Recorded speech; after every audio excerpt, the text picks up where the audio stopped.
अभी तक सरकार पूरी तरह से कोरोना वायरस पे कंट्रोल भी नहीं कर पाई कि लॉकडाउन को धीरे धीरे हटाने की तैयारी भी चालू हो गई। आज 31 मई है, लॉकडाउन 4 आज ख़त्म हो रहा है। कल से लॉकडाउन 5 लगना था, लेकिन यहाँ पे एक ट्विस्ट हो गया। ट्विस्ट क्या है? लॉकडाउन 5 को अनलॉक 1 का नाम दे दिया गया और इसकी गाइडलाइन भी जारी कर दी गई। तो आज से पहले प्रधानमंत्री मोदी जी की मन की बात को आपने सुना ही होगा, उन्होंने जो कुछ भी कहा, और आज उन्होंने अपनी मन की बात में जो कुछ भी कहा वो भी आपने सुना होगा। कल अनलॉक 1 लागू हो रहा है, ये भी आप जान गए हैं। तो ये तीनों अलग अलग बातें हैं, लेकिन जब इन तीनों बातों को आपस में जोड़ा जाता है तब आपको एक जादू देखने को मिलता है। वो जादू क्या है, मैं बताता हूँ। सबसे पहले प्रधानमंत्री मोदी जी ने आपको क्या बनाया? आत्मनिर्भर बनाया। आप आत्मनिर्भर बनिए। उसके बाद आप क्या करिए? डेली योगा करिए, व्यायाम करिए। उसके बाद अगले दिन जब भी आप अनलॉक 1 में निकलिए तो कोरोना वायरस से अपनी रक्षा स्वयं करिए। और नियम वही, मास्क 2 गज दूरी और हाथ धुलना तो बहुत है ज़रूरी। खैर, आप समझदार हैं और समझदार के लिए इशारा काफ़ी है। मोदी जी ने आपको इशारे में बता दिया है कि अब लॉकडाउन ज़्यादा दिनों तक लागू नहीं किया जा सकता, क्योंकि इससे हमारी अर्थव्यवस्था गड़बड़ा रही है। तो एक बात आप भी अपने दिल में, दिमाग में बैठा लीजिए कि कोरोना वायरस अब हमारे जीवन का एक हिस्सा बन चुका है, एक पार्ट बन चुका है। ये इतनी जल्दी जाने वाला नहीं है। तो आप जब भी घर से बाहर निकलिए, एक फार्मूले के साथ निकलिए, एक मकसद के साथ निकलिए। यहाँ पे मकसद और कुछ नहीं, हमारा फार्मूला ही है जिसको मैंने ही बनाया है। तो हमारे फार्मूले में 4 अक्षर हैं, MKSD, और चारों के अपने अलग अलग मतलब हैं। तो सबसे पहले हम बात कर लें M के बारे में। तो M का मतलब होता है मास्क।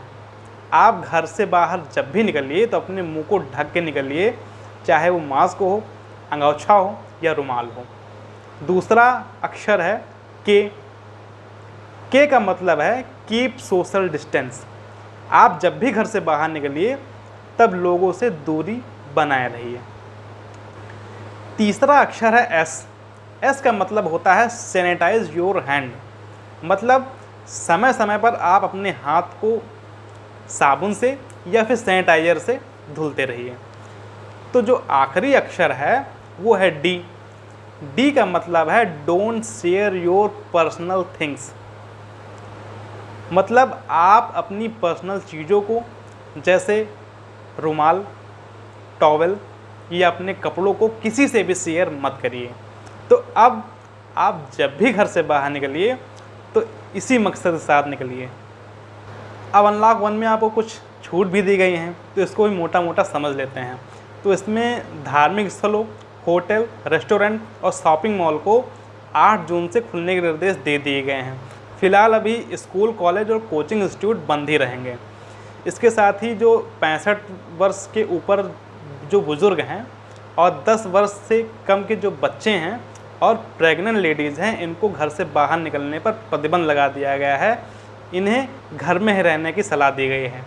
इसके साथ ही जो शाम 7 से सुबह 7 बजे का जो कर्फ्यू का समय था, इसको घटाकर रात 9 से सुबह 5 बजे का कर दिया गया है। यानी आप रात 9 बजे तक घर से बाहर रह सकते हैं। इसके साथ ही आपको एक शहर से दूसरे शहर के लिए जो पास बनवाने की ज़रूरत पड़ती थी, उसकी ज़रूरत अब नहीं पड़ेगी। आप बिना पास के ही आ जा सकते हैं। अब अनलॉक 1 में सभी तरह के दफ्तरों को पूरी तरह से खोलने की परमिशन दे दी गई है, लेकिन ऑफिस में सोशल डिस्टेंसिंग, सैनिटाइज़र और थर्मल स्क्रीनिंग का प्रयोग अनिवार्य कर दिया गया है। अगर आप अनलॉक 1 की गाइडलाइंस को ज़्यादा डिटेल में जानना चाहते हैं, मैंने डिस्क्रिप्शन बॉक्स में एक PDF फाइल शेयर की है, आप उसको डाउनलोड कर लें और अच्छे से समझ लें। उम्मीद करता हूँ अब आप समझ गए होंगे कि अब जब भी आप घर से बाहर निकलना है तो एक मकसद के साथ ही निकलना है। अगर आपको इस वीडियो में कुछ जानकारी मिली हो तो इस वीडियो को ज़रूर लाइक करें, चैनल को सब्सक्राइब करें, नोटिफिकेशन बेल ऑन करना ना भूलें। तो आज के लिए फ़िलहाल इतना ही, मिलते हैं अपनी नेक्स्ट वीडियो में। तब तक आप घर पे रहें, सुरक्षित रहें और मकसद हमेशा याद रखें। जय हिंद।